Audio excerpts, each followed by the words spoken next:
আমরা সারা বছর যে দিনটার জন্য ওয়েট করে থাকতাম সে দিনটা তাদেরও এসে গেছে। তো হ্যালো এভরিওয়ান, গুড মর্নিং। সবাইকে নতুন একটা ব্লগে অনেক অনেক স্বাগত। এই তো চলে আসলাম আপনাদের সামনে ঠিক 9টার সময়। আপনারা সবাই কেমন আছেন? আমি তো ভালোই আছি, একদম রেডি হয়ে নিয়েছি। আজ যাচ্ছি আমাদের স্কুলে, কারণ আজ স্কুলের রেজাল্ট রয়েছে। ওদের রোল নাম্বার ডাকতেছে, হ্যাঁ তোরা ভালো করে শুনবি কি খাতুন।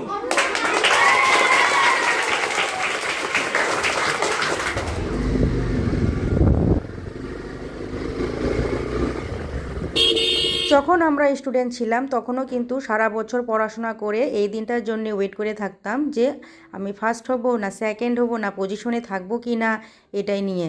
সেই দিনটা তাদেরও ছিল। তো যাই হোক, খুব ভালো করে দিনটা কাটানো হইলো।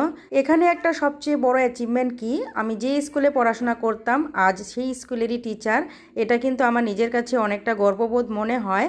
তো যাই হোক, এই তো স্কুল থেকে এসে পড়েছি। কই হাই। সকালে তো সব কিছু কাজকর্ম করে তারপর ব্রেকফাস্ট বানিয়ে গিয়েছিলাম স্কুলে। এখন তো আসলাম, আর এখন বাজে মোটামুটি 12টা। আর রান্নাঘরে এসে পড়েছি, কারণ রান্না তো করতেই হবে। তো সর্বপ্রথম গ্যাসে আগে ভাতটা বসিয়ে দিয়েছি, তারপর বাকি প্রিপারেশনটা আমি নেব। আমি তো রান্না করতে করতেই সব প্রিপারেশন করি। তো ওদিকে ভাত আর ডাল বসিয়ে দিয়েছি কিন্তু। আর এদিকে দেখুন, ফুলকপিটা আমি কুচি কুচি করে কেটে নিলাম। এটা আমি আলু ফুলকপি ভাজা করব। এই রোজ রোজ ঝোল তরকারি আর ভালো লাগে না। তো যেহেতু ঠান্ডা দিন, শীতকালে সবজি তো পাওয়াই যায়, তো রেগুলার কিন্তু ফুলকপি ঘরে থাকেই। তো যাই হোক, তার জন্যে যে ফুলকপির একটা তরকারি বানাবো সেটা না, মানে প্রতিদিন একটু আলাদা আলাদাভাবে বানাই। বিশেষ করে এই যে ভাজিটা খুবই ভালো লাগে, তার জন্যই এই কয়েকদিন পরপরই কিন্তু আলু ফুলকপি ভাজাটা করা হয়।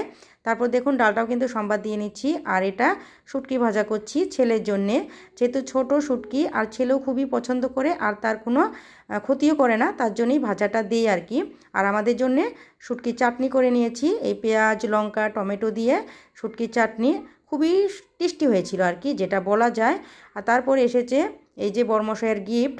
তো উনি তো কয়েকদিন পর পর আমাকে গিফট দিয়েই থাকে। তো এই যে ঠান্ডা দিনের একটা নাইটি এনেছে।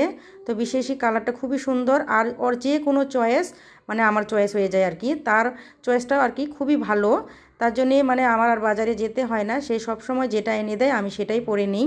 আর এই যে দেখুন বিকেলে কাজকর্ম করে নিচ্ছি, কারণ দুপুরে রান্না বান্না খাওয়া দাওয়া সব কিছু শেষ।